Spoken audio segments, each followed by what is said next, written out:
Dark psychology, often described as emotional manipulation, refers to a set of strategies that some people use to influence the thoughts, emotions, and behavior of others in subtle but powerful ways. While the term can sound mysterious, the mechanisms behind it are rooted in well-known psychological principles. Many of these techniques have been studied in psychology, behavioral science, and neuroscience. Unfortunately, when they are used with harmful intentions, they can create strong emotional dependency in another person. In many cases, these strategies follow a pattern that unfolds in three main phases.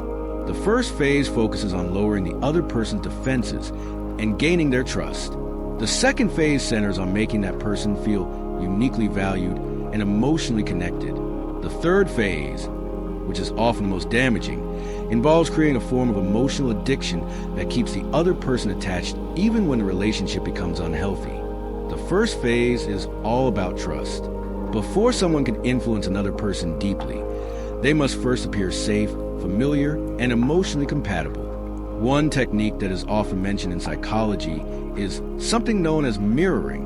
Mirroring happens when someone subtly imitates another person's body language, gestures, tone of voice, or even speaking rhythm. Research in social psychology suggests that people tend to feel more comfortable with others who behave similarly to them. When two people unconsciously mirror each other, it can create a sense of harmony and mutual understanding. Because of this natural tendency, someone who wants to gain another person's trust may begin to copy their posture, the speed at which they speak, or the way they express emotions. The imitation is usually very subtle, so that it is not consciously noticed. Over time, this similarity can create the impression that both individuals share the same energy or personality. Another technique related to the trust phase involves adapting to the other person's communication style. Some people are expressive and open, while others are more reserved. By adjusting their own behavior to match the other person's style, a manipulator can appear highly compatible. There is also a psychological phenomenon called emotional contagion, which refers to the way emotions and behaviors can spread from one person to another.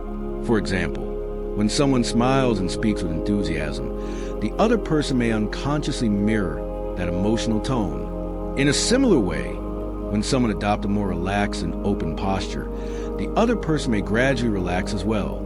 This process can lower psychological defenses and make the interaction feel more natural and safe. Another small but powerful tactic in this phase involves using a person's name during conversation. Studies in communication psychology suggest that hearing our own name activates areas of the brain associated with attention and self-identity.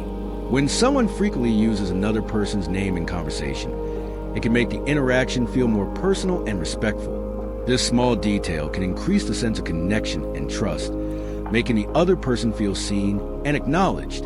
Once trust has been established, the second phase begins. In this stage, the goals shift from simply building rapport to strengthening emotional attachment.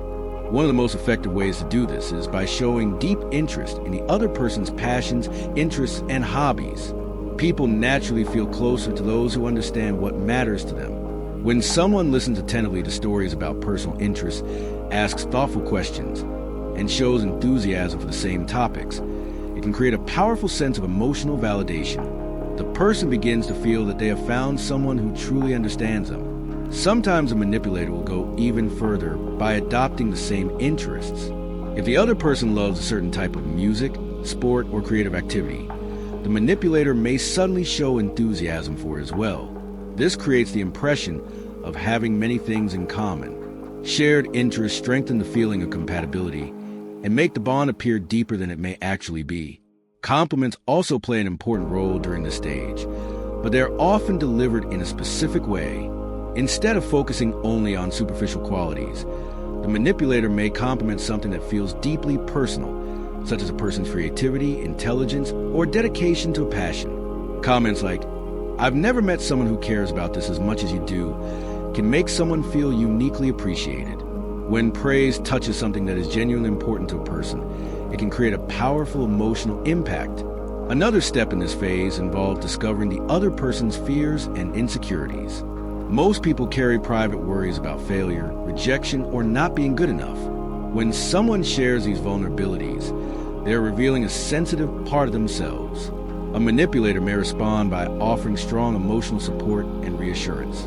By positioning themselves as a person who understands and accepts those fears, they gradually become the other person's main source of comfort. Over time, this dynamic can create emotional dependency. When the person feels stressed, insecure, or discouraged, they may instinctively turn to that same individual for reassurance. There's also a social element to this process. People often bond over shared frustrations or disagreement with others. A manipulator may ask questions about people or situations that have caused pain or anger in the past. Then they may agree strongly with those feelings, even if they do not truly share them. This creates the sensation of being on the same side. The relationship begins to feel like a partnership against outside challenges. This sense of alliance can deepen the emotional bond and make the connection feel special. The third phase is where emotional addiction can begin to form. At this point, the relationship already feels meaningful and emotionally important. The manipulator may now begin to introduce unpredictability.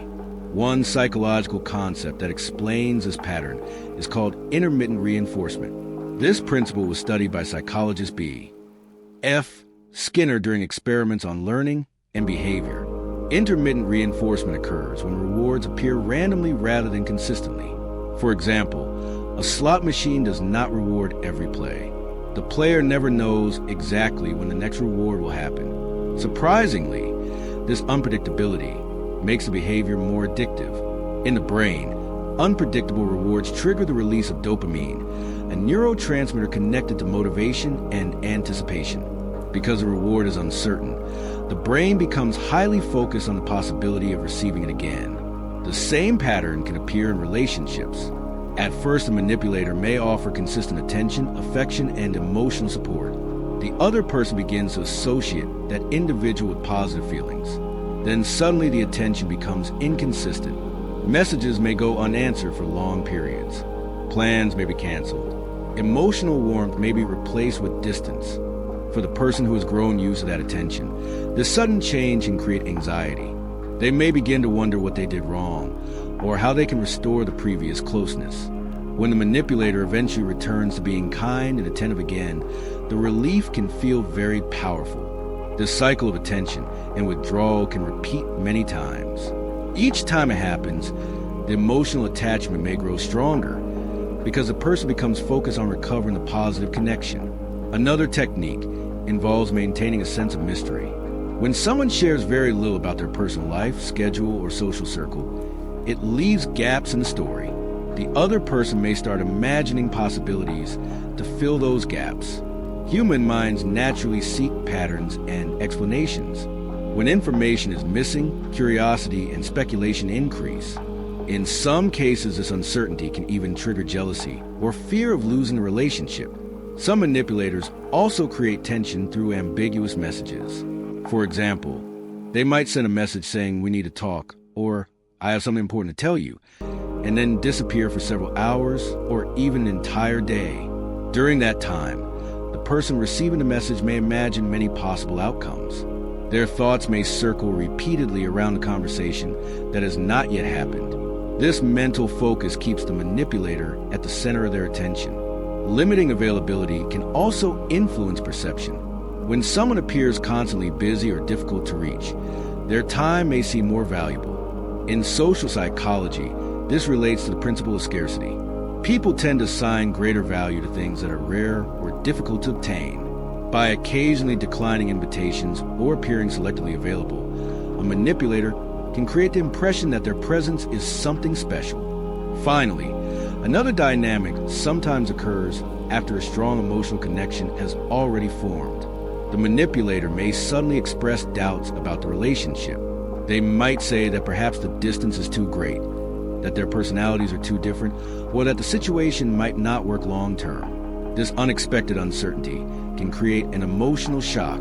The other person, who previously believed a relationship was secure, may suddenly feel the need to prove that it can succeed. In trying to convince the manipulator to stay, they may invest even more emotional energy into the relationship. Real-life stories often show how powerful these patterns can become. Some people describe relationships where everything seemed perfect at first. The connection felt deep, supportive, and exciting. Then gradually periods of distance began to appear. Communication became inconsistent. Moments of affection alternated with silence. Even though the experience caused confusion and pain, the positive moments were strong enough to keep the person emotionally attached. Understanding these psychological mechanisms is important, not because people should use them, but because recognizing them can help protect emotional well-being. Healthy relationships are built on consistency, honesty, and mutual respect. When attention, affection, and communication are used as tools to control another person's emotions, the connection can become harmful. Learning about these patterns allows people to step back and observe relationships more clearly. If someone notices repeated cycles of intense attention followed by unexplained distance, it may be helpful to reflect on the situation. Emotional connection should bring stability and support, not confusion and anxiety. Human relationships are complex, and not every instance of distance or misunderstanding is manipulation. However, when patterns of unpredictability, dependency, and emotional control appear repeatedly, awareness becomes a powerful form of protection. By understanding how these psychological mechanisms work, individuals can make more conscious decisions about the relationships they choose to maintain in their lives.